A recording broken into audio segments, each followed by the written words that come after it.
And Stephen A. Smith took offense to that. He responded immediately.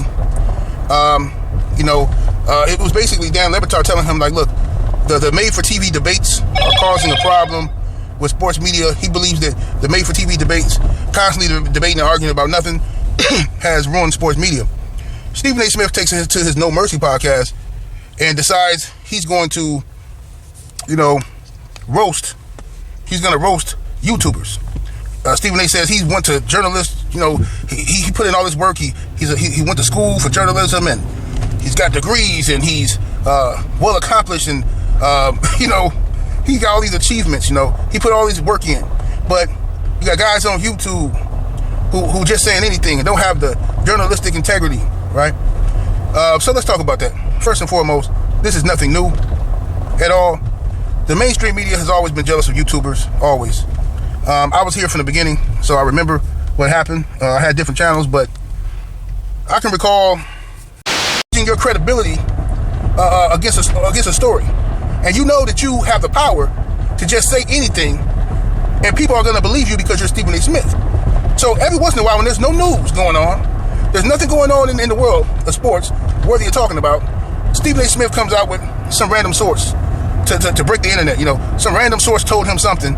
He never has to expose this source. He never has to say where he heard it. Then, so he can say, oh, my source told me, Kevin Durant doesn't like chocolate ice cream. Kevin Durant likes vanilla ice cream for obvious reasons. I mean, have you ever seen Kevin Durant with any chocolate ice cream? I mean, you know where I'm getting at with this, He likes vanilla ice cream. What I'm saying? That's all this is about. I seen Dreamers Pro did an excellent video about this yesterday. I see my boy Two Off Sports did an excellent video about this as well. But this is what it's about, man. It's about competition, and they don't want to deal with it. Okay, and let's talk about the elephant in the room as well before I forget. First of all, ESPN and Fox Sports 1, they steal so much content from YouTube. It's ridiculous. It's ridiculous, bro. You know how many, bro? Listen, they have so-called research teams because I'm gonna tell you a secret, right?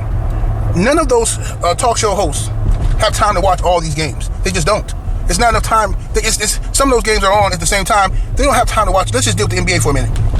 If you got 5 NBA games coming on that night, 2 of them are on at the same time, they're not watching all those games. They watch certain games, okay, like the Laker games, stuff like that. They watch those games. And mostly they look at the highlights and box scores, okay? Out of college, their only job is to watch sports, listen to what the commentators are saying, pick up on juicy narratives, and give them something to talk about for the next day. Remember stats and stuff like that, highlights, PowerPoints, all that kind of stuff, right? And that research team watches YouTubers. They want to know what the streets are talking about, right? What is the common guy talking about? What are people saying about this game, right? I've heard, listen, Nick Wright on FS1 does this player pyramid. I saw a YouTuber doing that way before Nick Wright. So I guess that makes Twitter redundant, since what these guys are doing is going on YouTube to look at the comment section over there, particularly under channels like, Dream Pro, or whatever his name is, and 2 Raw, and 78. Utter nonsense. But let's get to it. So I watched this video by 78SPORTSTV, and I don't get it. I think 78SPORTSTV saw another video by Dream Pro and thought, yeah, I want a bit of that. Obviously, he's getting closer and closer in terms of content to Ticker TV. But I think that the inspiration for this particular video comes from another guy called Dream Pro. I could be wrong.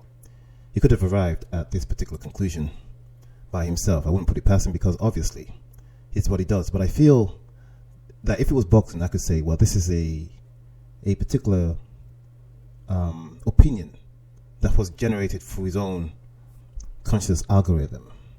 But I don't think so. I think he was inspired to make this type of video based upon the things that he obviously likes to talk about when it comes to other black people, black men especially, who are in the mainstream media, and sort of create this narrative of us against them, and they are the ones who are no good, and we are the ones who are doing God's work and righteous, and so on. And the fact that, yeah, there was somebody else doing it, and they thought, yeah, well, this is a narrative that sells, and works for me, so I went with it. But here's the thing I want to say is like I wasn't expecting it from 78 Sports TV, to be honest with you. I saw Dream Pro's video, and I didn't watch it because I know what Dream Pro's about. Dream Pro is just Dream Pro. Dream Pro's a bit like Casino, but not as bad as Casino, but sort of like along the same lines, the sort of same strain of fucking toxic poison. Not necessarily as potent as Casino. Casino's just fucking god awful. And Ticket TV is entertaining. That's a different type of thing. You know what I mean? You cannot necessarily take him seriously, but at the same token, he has something to contribute. Ticket TV has a get out of jail free card. You know what I mean? Because he's very, very, very knowledgeable. Doesn't mean that everything he says is right. A lot of the stuff is just based upon prejudice. And he likes this belligerent way of doing things. He believes, that's why he's constantly talking about one black man snapping on another black man, snapped on this one. He loves the whole acrimony, the aggression of black people against each other. I think, and I think that's what he admires.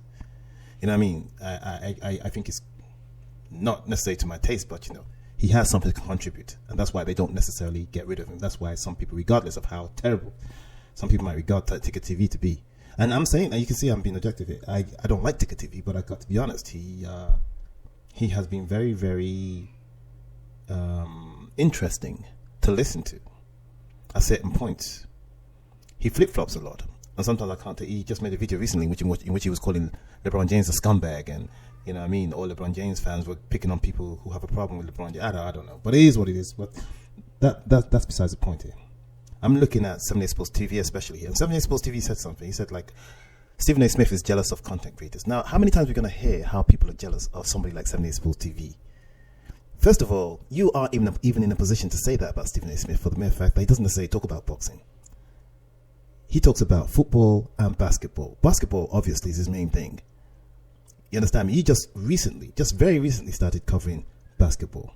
And even if we're talking about the Player's Choice, even if we're talking about Ticket TV, even if we're talking about all the other big channels, content creators on social media, none of them have the kind of access and resources that ESPN has. So let's cut that shit, man. A lot of you guys get your content from those people anyway. You watch those games through those people, little snippets of the games. You're not going to watch all the games. A lot of you don't have NBA's total access. You're going to watch, like everybody else, through those little Asian channels that clip ESPN and put them online with names you can't pronounce. I have all of them too. CBBN, I watch that too. You understand me? So let's cut the crap. Like they're jealous of you. What are you saying stuff like that for? You know you're lying. You know what you're trying to do is create a narrative of us against them, and you're just trying to build yourself up. And that's what you've always done. And I just think like it is so disingenuous and so disrespectful. And all I will say is this: you were entitled, if you want to believe what 78 Sports TV is doing, which is it's become very, very transparent and quite obvious and quite predictable. Or you can listen to what Stephen A. Smith said and just listen to the hatred, the sort of despicable dismissal that 78 Sports TV has towards this man while he's trying to defend his position. And what I find interesting is this, is that none of these guys who are going after Stephen A. Smith really have anything to say about Le Batard and what he said. Le Batard blames Stephen A. Smith for creating people like, well, I wouldn't even say 78 Sports TV, but the people that 78 Sports TV wants to claim he is. The people who use clickbait and all these augmentative styles on social media. Player's Choice, to be honest with you. Because I'm guessing that if we're going to be honest here, the Player's Choice and Ticket TV really does represent what Le Batard is talking about. You know what I'm saying? And Chilltown and Elder and all those people. They have come to represent that argumentative style, which I bet you they took off ESPN and Stephen A. Smith, but they brought it onto social media and it's a different thing. And they do know their basketball. But they just don't have access to the resources. You know what I'm saying? And the clips and the you know what I mean? And the films that a lot. So listen, Ticket TV claims that he spends all his time watching NBA film video. Where does he get it from? Where does he get it from? You want to tell me that the people who actually have that kind of stuff, right? They're jealous of the people who actually. I mean, I don't know.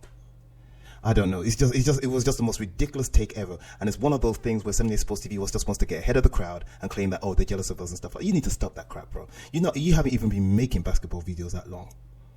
You know what I mean? You know more than me. Don't get me wrong now, because you're an American. You know what I'm saying? Sometimes I want to say something, I have to be quiet because like I might disagree with something, but I don't have enough knowledge to talk about it. You know what I mean? But you jumped on this kind of hate bandwagon. Let's hate LeBron. Let's hate Stephen A. Smith. Let's hate all these black people who ain't doing what you want to do, who keep it under. You need to cut that crap. The same stuff that you brought into boxing and failed you with Deontay Wilder, because ultimately that was a house of cards and it came falling down.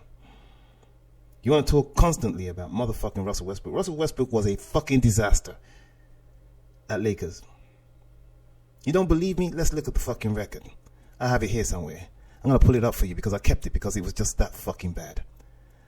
Let me put it up. There was something that was posted a while ago. Okay? Let me get it out. I'm clicking a few things here. It's right here. So, this was posted...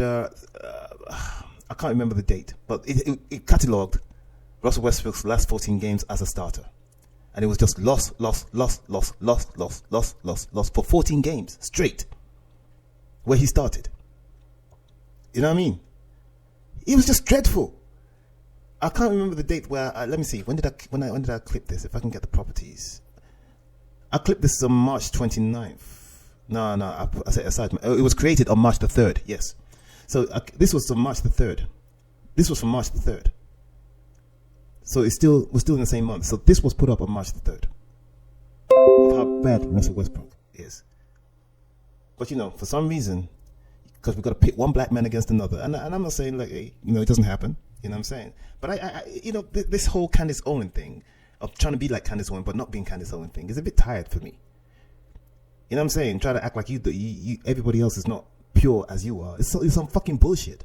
The truth is, you didn't go out and get your fucking college degree because you were fucking lazy. You don't have a college degree because you were fucking lazy. You had access to a fucking college degree. You didn't go get it because you're a fucking lazy motherfucker and you decided to be on the streets or whatever the fuck you do. You understand me? And now you're hustling fucking porn and hating on black people. The reason I say this is the way he dismissed Stephen A. Smith's catalogue of achievements in terms of how he got to where he's at. Stephen A. Smith didn't even talk about his degrees. He talked about the experience that he had to go through in order to get to where he's at, including situations whereby he had to eat tuna sandwiches, live on tuna sandwiches and Kool-Aid. Now that might be an exaggeration. People always say shit like that. But it is what it is. It's trying to sort of give you a representation of what he had to go through to get to where he's at and the different places he had to work, working his way up in the American way. And he said, this is America. He said, for content creators, this is America. You do what you do. It didn't hate on you guys. So why are you saying he hating on you? Did you watch that fucking video, 78? Or you just a chronic fucking liar? Which to be honest with you, I think you're a pathological liar. I think you have problems. That's just me. I think you're damaged. Because there's no reason for you to sort of put up that video and say, oh, he's a hater and he's jealous of you. He's always jealous of you. On what basis would Stephen A. Smith be jealous of content creators? He might actually admire them. He might actually want to he might want to take some things from them here and there, but to be jealous of them. On what? This is the guy who said he has so on speed dial, so on speed dial. Well, those guys that he says he has on speed dial, they could always say, no, I don't have him on speed dial. If he didn't have him on speed dial, he wouldn't be bold enough to say that I have all these people within the basketball industry on speed dial. You like the fact, and don't try to dismiss that because you love the fact that you can just call Deontay Wilder up and have an interview with him whenever you like. So don't even try to dismiss that as being nothing, right? What you need to do though is stop lying, bro. I don't know why I call you bro. I don't mean you're my bro though. You know what I'm saying? But you need to stop lying, man. Fuck out of here.